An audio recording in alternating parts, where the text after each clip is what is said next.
So I want to begin with a story. And this story is interesting, but more than interesting, I think it's very touching, very powerful.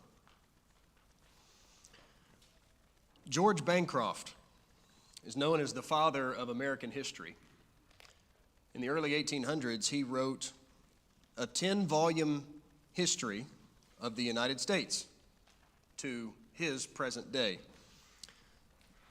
And in this 10-volume series, he surveyed the period from the country's colonial foundations through its Revolutionary War for independence. And he talked in one of these volumes about a very prolonged period of bitter fighting between the newcomers to America and the Native Americans. And this is not throughout the whole country. This story is an isolated case, but after this prolonged fighting,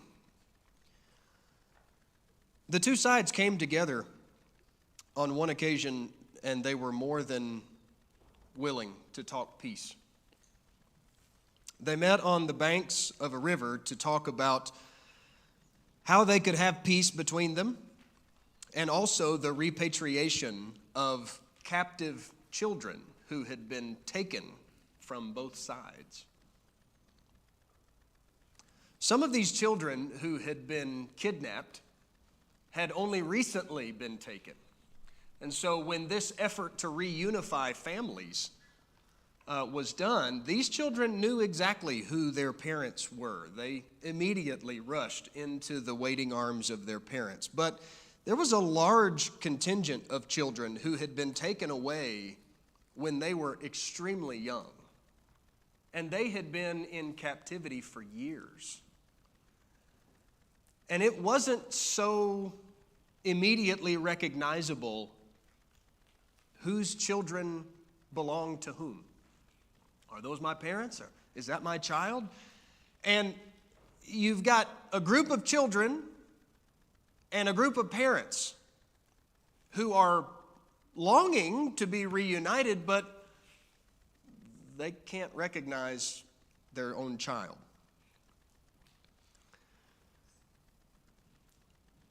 But someone had a brilliant idea. Someone suggested that the mothers from both parties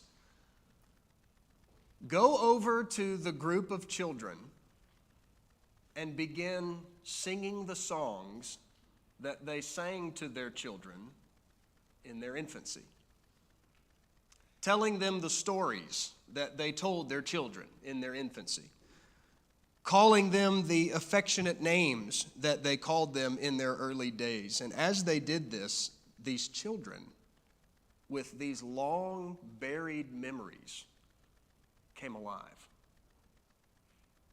And they were reunited with their parents. Pretty genius story. That someone could come up with this and think that buried deep in the consciousness of these children would be these songs and these stories and these names.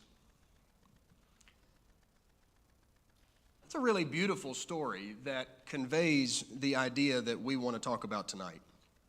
We said last week that we must be a people who trust. If we're going to survive the wilderness, we have to be a people who trust.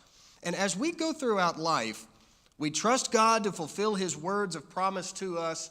And as He does that again and again, we build up a repository of moments, as it were, where God has proven Himself to us. And as our stores of such moments become more numerous and more significant, we remember that storehouse of God's goodness to us, and it compels us to continue trusting in Him more and more. All of us could look back over our lives, and we could think about moments where we've seen God's work in our life, where we've seen God's blessing in our life. And maybe it's just as simple as something we take for granted. The sun came up today. We had food on our table today. That's God's blessing in life.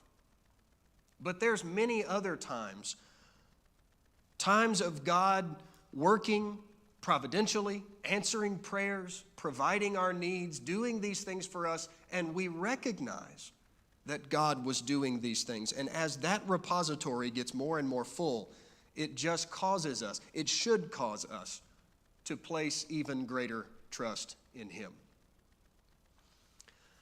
So let's think for a few moments about some of the remembrances that God put into place for the Israelites. I don't want to spend too much time on these festival days, but I do think they are worth mentioning. There are a number of scriptures in the Old Testament where the Israelites are urged to remember their past and specifically to remember God's goodness toward them. And the feasts of the Israelites, not all of them, but some of them were in large part designed to be festivals of remembrance. There was a weekly Sabbath. And when we think about the Sabbath, we immediately think about the fact that God created the world in 6 days, and on the seventh day, God rested. And so God instituted this same weekly rest for His people. But did you know before the lesson tonight that there was also an element of remembrance involved in the Sabbath? In Deuteronomy chapter 5 and verse 15, Moses says, "You will remember that you were slaves in the land of Egypt." And he says that in the context of Sabbath day observance. So there was to be a weekly remembrance of where their history lie. Of course, we think about the Passover in Exodus chapter 12. That was an annual feast that commemorated the final plague on the land of Egypt, but specifically Israel's deliverance from the plague. And every year, during the Passover feast, the Israelites would think about how God rescued them from bondage. They would think about the blood over the doorpost and what that meant, the significance of that redemptive blood. And obviously that spills over into the New Testament as we think about Jesus.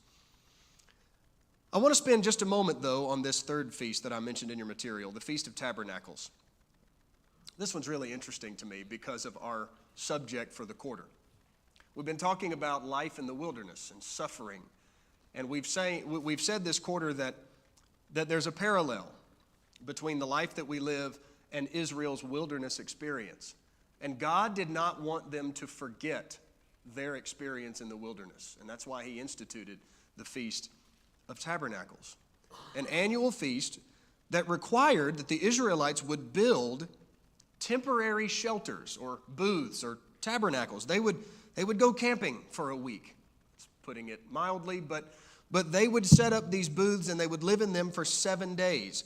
And they would do this as a reminder that our forefathers, our ancestors, were in the wilderness for years. But for 7 days, they would think about the wilderness experience of their ancestors, and they would specifically remember God's provision for them, how He gave them food and shelter and water and clothing, how He led them. We sang about that tonight, how God led them through the day with the cloud and at night with the pillar of fire, how God never left them alone in the wilderness. And that's what this week was about. So in your material, I asked you this first question. Discuss the importance of appointed times of remembrance, not only for Israel, but even for us today, regarding our regular observances, both spiritual and secular. We have lots of times of remembrance as American citizens and even as Christians. Why are these significant? What's God trying to do in these moments of remembrance for those of us who are Christians?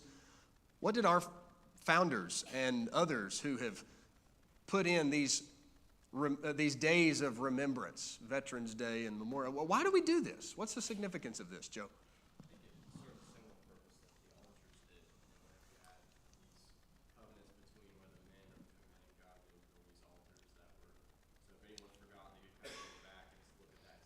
Yeah.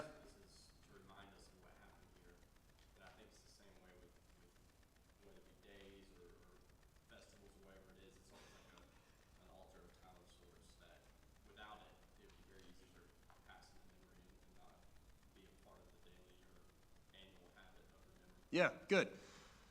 There's one primary reason that we have these remembrances, and that is because we don't want to forget what happened. We don't want to forget what took place in the past, because what's in the past has brought us to where we are today. We take for granted the people who fought and died for this country. But when we come to Veterans Day, we stop, even if it's just for a moment, and we say, you know what? Those guys and gals, those people have done so much for our country. God bless them for what they've done for us. We need that kind of a moment. But are there other parts of this that are important and significant as we think about these times of remembrance? Are there other things that are important to us? Melanie? One thing was, it said when your children ask you, it will be a reason for them to ask, and you have a reason to keep them. Okay, good. And that's really what we want to emphasize tonight. Melanie's comment, if you didn't hear it, was that there's a generational element to this. The scriptures talk about, Deuteronomy 6 specifically comes to mind. Moses says there, when your children ask you in time to come, what do these things mean? Why are you teaching us these laws? And Moses says, this is an opportunity for you to pass down what you believe to your children. And they will do it to their children and their children after them. And that brings us to Psalm 78. This psalm is really a survey of Israel's history. But I want you to read with me, beginning at verse 1, and I want you to see what Asaph, the writer of the psalm, I want you to see what his emphasis is on, or in other words, what is his reason for writing. Verse 1, listen, O my people, to my instruction. Incline your ears to the words of my mouth. I will open my mouth in a parable. I will utter dark sayings of old, which we have heard and known, and our fathers have told us. We will not conceal them from their children, but tell to the generation to come the praises of the Lord and his strength and his wondrous works that he has done. For he established a testimony in Jacob and appointed a law in Israel, which he commanded our fathers that they should teach them to their children, that the generation to come might know, even the children yet to be born, that they may arise and tell them to their children that they should put their confidence in God and not forget the works of God, but keep his commandments, and not be like their fathers, a stubborn and rebellious generation, a generation that did not prepare its heart and whose spirit was not faithful to God. What do you see is the purpose that Asaph sets forth in writing this psalm? What is he trying to accomplish here? Go ahead, Arlene. You're ready to say it. Go ahead. Don't be bashful. I just think that he's trying to make sure that they tell generations upon generations so they don't do it again. Exactly. All right. Asaph says, I'm going to speak. I'm going to open my mouth. Verse 3, things which we have heard and known and our fathers told us. All right, so one generation, our fathers, told us. And now he says, I'm going to speak. I'm going to open my mouth. In verse 4, we will not conceal these things from their children, but tell to the generation to come the praises of the Lord. In verse 5, he says, they should teach these things to their children, that the generation to come might know, even children yet to be born. Asaph is saying, we need to be reminding and teaching these things continually. And after starting off, 3 times? Talking about how generations to come need to hear these things, then he goes into this long survey of Israel's history. What things is Asaph saying we need to teach future generations? The rest of the psalm.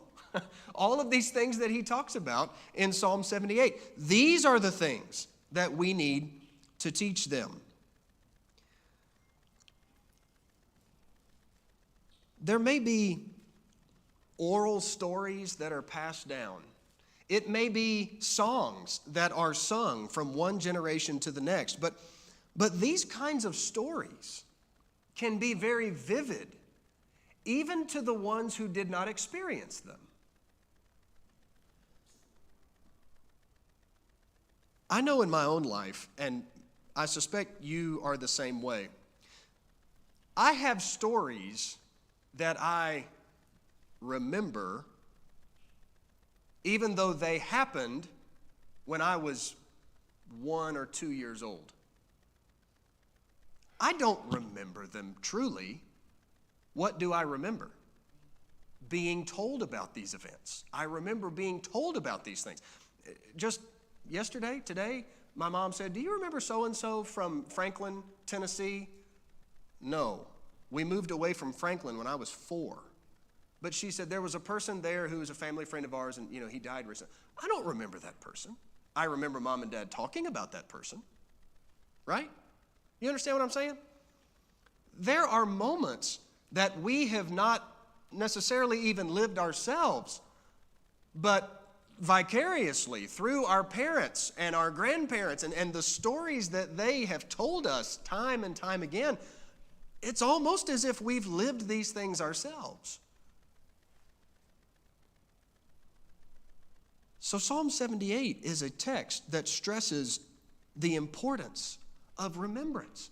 Asaph says, tell your children, tell your grandchildren about things that happened 400 years ago. How is that even possible? Only through the passing down of these stories. Only through teaching, generation after generation. God's goodness to Israel has been visible time and time again. And yet, what this psalm teaches us is despite God's consistent goodness to them, Israel was often faithless.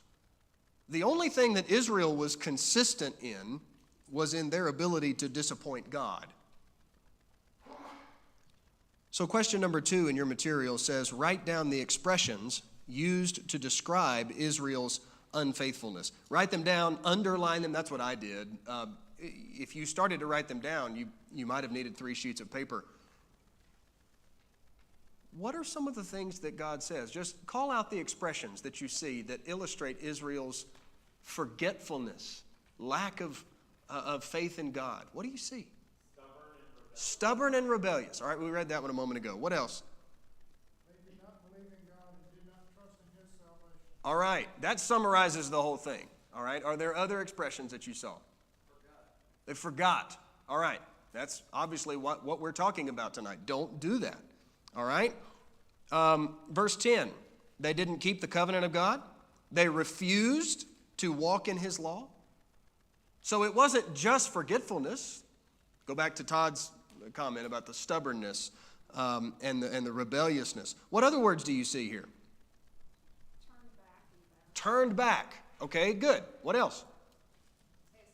They tested God. Can God prepare a table in the wilderness? What, we're out here, Moses, you've led us out here to this rocks and sand. What, is God going to give us water out here? Well, yes. In fact, in verse 20, Asaph says, behold, he struck the rock so that waters gushed out and streams were overflowing. Yes, he can take care of you in the wilderness. All right? Good. All right. And some of these expressions are repeated, right? All right. Contrast all of those expressions that Asaph says about the faithlessness, the forgetfulness, the rebellion of the people. Contrast all of those expressions with what he says his purpose is at the beginning of the psalm. Tell it to the generations to come. Because, as someone said, and I don't remember who it was, we don't want to repeat the same mistakes. Talk to our people about the things that God has done, because our fathers were forgetful, rebellious, and unfaithful. I think about this question. Why were the Israelites unfaithful? I mean, really. God gave them food, water, every day. He was leading them with the cloud and the pillar of fire. God was so good to them. Why were they unfaithful? And in a sense, in one sense, to answer the question, all I have to do is look at myself and say, well, Ben, why do you do it? Right? Why do I forget God? Well, why do I do things that God doesn't want me to do? I'm sure their reasons are the same. But the point that I want to emphasize tonight, though, is their forgetfulness. And this is why there are scriptures like Psalm 78 that say, talk, remind, don't forget. And you have to think that there were generations of Israelites who turned away from God, or maybe perhaps never knew God in the first place, because this remembrance element was not there. Todd?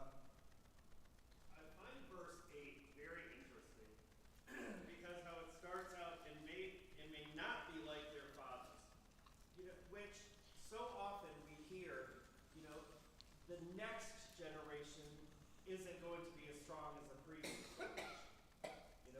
That they won't maintain it. The beginning of verse 8 tells us that doesn't have to be true. In passing on that information, teaching the next generation this can make them stronger than the previous generation. If they are taught and if we encourage them to have that heart in mind. Yeah, that's a good point. And if they will take what is taught and internalize it and fully commit to it, then yeah, they can be. They can be stronger. Good point. All right, anything else before we move on? David? Reminds me of the saying, those who cannot remember the past are condemned to repeat it. Yes. Yeah, that's right. Those who don't remember the past are condemned to repeat it. I don't remember who said that. That's right. Thank you. Okay. Yes, sir. God knew that the children of Israel would forget when they crossed the Jordan. He had them to build a monument for that very reason. Right. So that when the children asked, what is this? Yeah, They could explain what it was. that's right. When they crossed the Jordan. Yeah, God purposefully puts in these reminders, like the monument after they crossed the Jordan, or like the feast days that we mentioned already, because God knows our tendency to forget. And that's why these feasts were put in place and these monuments, and that's why you have passages like this that continually say, talk, talk, talk. Okay, so we're reading through the Psalms in our Bible reading schedule, and of course we've been in the Psalms tonight. The Psalms of Scripture are, I hope you're seeing this as you're going throughout the reading, these are very oftentimes beautiful expressions of faith and hope and confidence in God, but sometimes they're also very candid expressions of fear and anxiety and doubt, trouble that is in the heart of God's people. And sometimes these doubts and these anxieties are directed towards God. And I think sometimes we forget that the book of Psalms is not just, a person's private diary, dear diary, today I was really upset and angry, and then they stick it in a drawer and lock it and nobody ever reads it. This was the hymnal of the Jews. They sang these things. They would sing, my God, why have you forsaken me? Would we ever sing a song like that? No. Right? There are songs of lamentation, songs of grief and mourning and woe. We would never sing those kinds of things. Maybe there's something for us there to think about. Maybe we should sing songs like that at times. They're not everywhere in the Psalms. They're not on every page, but they're pretty frequent. And they sang these songs to God. Can you imagine hundreds of thousands of Israelites singing a song like, you are the God of my strength, but why have you rejected me? Why do you reject my soul and hide your face from me? I mean, that'd be a very depressing song service, right? I mean, if somebody led a song like that here, we would say, don't let that guy lead again. But this is the kind of music that they sang. Again, not all the time, but sometimes. But what I find interesting about these psalms that I listed in your text, as well as others, these are not isolated statements. These are not anxious statements that are spoken in isolation. They are often, I don't want to say always because I haven't checked that, but they are often accompanied by statements of hope and trust later on in the text, later on in the psalm. And what that shows us is the people who are writing these things, they are struggling, they are showing their human weakness and frailty, the difficulties that they're going through in life, but so often, by the time they get to the end of the song, they pull themselves together, they bring it back to God, and they say, nope, I know that you're with me. I know that everything's going to be fine. And they become expressions of hope. So in question number 3, and you can be turning to Psalm 22, we're going to look at this. Psalm 22, David in this psalm is reminded of something. What is it that David is reminded of in verses 3 through 5? What does he mention? He says, my God, why have you forsaken me? Far from my deliverance are the words of my groaning. I cry out, but you don't answer. And yet, verse 3, he shifts. What does he say? I know, he says,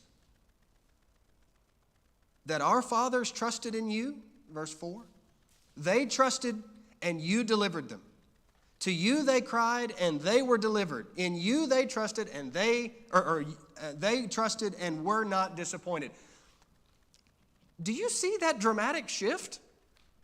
My God, why have you forsaken me? I cry out to you, you don't answer. I am in tears day and night, but you're not there. But you know what? Our fathers, they trusted in you and you delivered them. It's almost like David has this tension between how he currently feels, but then what he knows has happened in the past. Now, my question is, how did he know about the fathers who trusted in God and were delivered? Where did he learn that?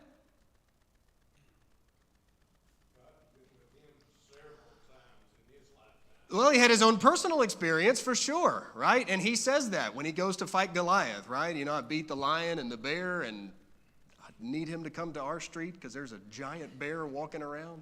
Really could use David right about now. God's revelation didn't begin after David lived. Okay, develop your point. It is a matter of God's revelation. Okay. Very simple. The Psalms are an expression, a very human expression of real people's emotions in their relationship with God. And while we say that this expression of humans, it is God's revelation. All right. It is God speaking through people and having them reveal their heart and what's going on inside them. Okay. There's no cover here. All right. And so at this point, we have the writings of Moses. We have other writings that have got Joshua and others, right? You think David read those? You think David knew those writings? You think he knew those stories? Yes. And what does that do? It teaches future generations about what God has done in the past. In other words, it teaches through remembrance, right? That's what we're talking about tonight. Whether it's an oral tradition that's passed down or a written story that someone can read and then know and learn and be reminded of later, David has been taught about God's dealings with his people in the past, in addition to his own personal experience. So David says this, our fathers trusted in you, you delivered them. He knows about God's dealings with earlier generations. And so while David is in the midst of a personal trial in Psalm 22, as well as other Psalms, deep down, he knows. He knows who God is. He knows what God has done. In verse 9, he says, yet you are he who brought me forth from the womb. You made me trust when upon my mother's breasts. Upon you I was cast from birth. You have been my God from my mother's womb. From my early childhood, I have known these things. I've been taught these things. I have learned these things of you. David has known God all of his life. And here he is in this personal time of trial and difficulty. And And obviously we know about the fulfillment of many of these things that David says, right? We know that Psalm 22 is relived and lived in its fullest sense in Jesus when he comes to earth and dies on the cross. But David is talking in this psalm about terrible things that he has experienced. And yet, David comes back to center when you get into the latter part of the psalm, and he says, I'm struggling here, but I know God is with me. And he's going to deliver me just like he did our fathers, like he mentioned at the beginning of the psalm. Verse 22 is really where the shift begins, when David pulls himself together and he begins to see that God is with him and God's not going to let him down. I will tell of your name to my brethren. In the midst of the assembly, I will praise you. You who fear the Lord, praise him. All you descendants of Jacob, glorify him. Stand in awe of him, all you descendants of Israel. For he has not despised nor abhorred the affliction of the afflicted, nor has he hidden his face from him. But when he cried to him for help, he heard. My God, why have you forsaken me? Why are you not answering me? Oh, you are. You will. Right? You see how David comes back around? And he recognizes, no, God is here. He's not abandoning me. He's not forsaken me. God's going to see me through this just like he's done for others. So now, question number 5, I ask you, what effect does this have on others in Israel according to verses 30 and 31? What's going to be done with David's story here? Who's going to hear about it? Future generations. This will be told of the Lord to the coming generation. They will come and will declare his righteousness to a people who will be born. You see, David is thinking about the next generation here.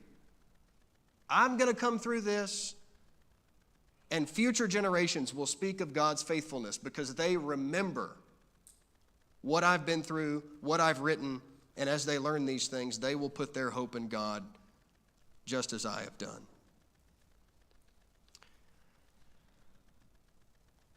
In some of your lessons, I've put this gray box at the bottom of your page, this point to ponder.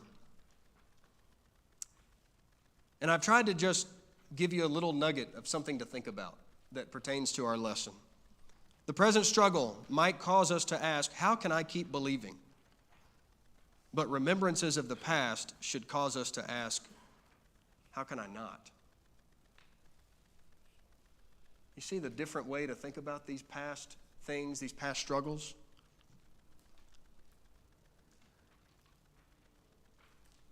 I love what Jim McGuigan said. He said, wilderness people live on stories. When the pressure is on and their own tiny little lives seem to be telling a story of God's impotence or suggesting that God doesn't care, that is when wilderness people sing to each other. I love that expression. In times of difficulty, wilderness people sing to each other. Sing about what? They sing Psalm 22.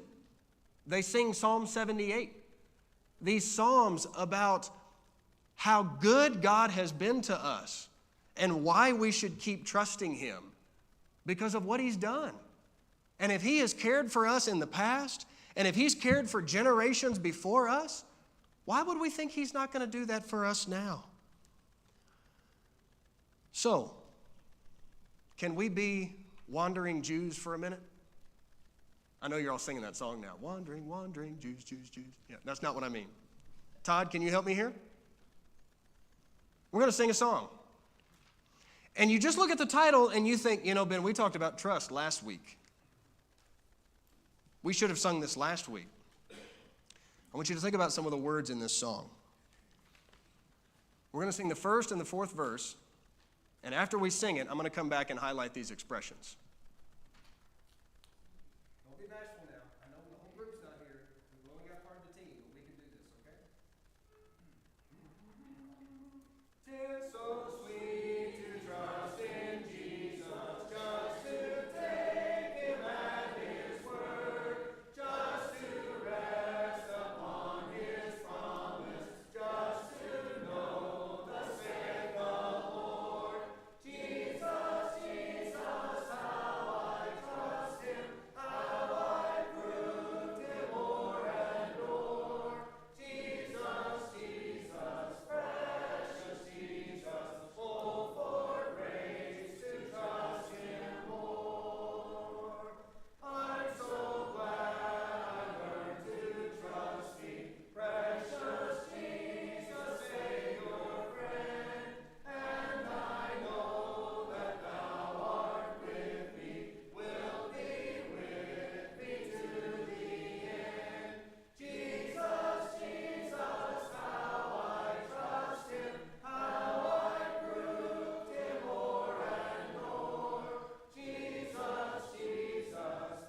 the words that we just sang. 'Tis so sweet to trust in Jesus, just to take him at his word. If God says it, I trust it. I don't need explanation. I don't need justification. I don't need anything. If he said it, so be it. There's power in thinking like that. Or what about this expression? I'm so glad I've learned to trust thee. How did you learn that? Didn't you learn that by doing what we've talked about tonight? Your own personal experience. God's been there for me in the past. But we've also learned to do it from the time that we were sitting on our parents' knees, listening to stories about God, being reminded of his goodness and faithfulness through the years. Jesus, how I trust him, how I've proved him over and over. How'd you do that? Oh, for grace to trust him more. Isn't that what we've talked about? He's been so good to me. He's been good to earlier generations. Give me the grace to trust him more. As I've built up that repository of memories, as I've thought about all of those times he's been good to me, trust him more. This song is indeed about trust, but I think in some ways it's also about remembrance. Thinking about all these good ways that God has taken care of us. All right. That's all I've got. I'm going to stop here. I'll open it up if you've got any comments or anything. Ronnie, please go ahead. Well, I'm just going to comment. I think we need to give some thought to the use of the word trust and what is involved in trust. It is that we act upon what we believe. Yes. Without question. That's right. So don't say that trust and faith are the same thing. They're not. Did I say trust No. him? No. Oh, okay. No. It's for us not to say that. Okay. We're not, trust is to act on. It's the difference between saying I will do something and actually doing it. Okay. All right. Good. Trust involves action. Yes. Yeah. Our heart, Yeah. our lives. It's an important word to get in our minds about what is involved in our lives as Christians. Okay. Trust. Good. All right. I saw my dad first, and then, just everybody just right down this side of the aisle. We're all familiar with the remembrance of the Lord's Supper. It's what's on observed every week. Right. Our worship is a call to remembrance of what God has done for us. We sing about what God has done and what he can do for other people and teaching them in our worship service. It's a call to remembrance. Yeah, in a very real sense, the Lord's Supper is not the only remembrance that we participate in on a weekly basis. That's right. Okay, Kyle and then David. So, to follow up on what Ronnie said, we trust based on something. Like, we don't just trust with no background or nothing there. Sure. We trust based on the things that we see in God's Word and those stories that we hear, not only about the Bible and the things we find there, but about previous generations and in the church today and how Sure. they've gotten through difficult times and things. And when we focus on that, that's how we learn to trust. David, can you squeeze it in quickly? 10 seconds. Okay, 10 seconds, everybody. Hold him to it like you do me in my sermons. The song we sometimes sing, Lord, I believe. Yes. Last verse has the words, lest we forget. Yes, lest we forget. That's a good observation. Okay, thank you, everyone.